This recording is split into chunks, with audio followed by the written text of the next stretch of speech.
सर्वमंगल मांगल्ये शिवे सर्वार्थसाधिके शरण्ये त्र्यंबके गौरी नारायणी नमोस्तुते।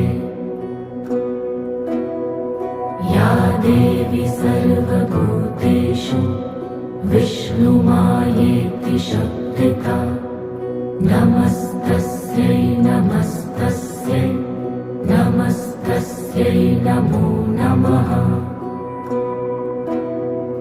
या देवी सर्वभूतेषु चैतन्येत्यभिधीयते नमस्तस्यै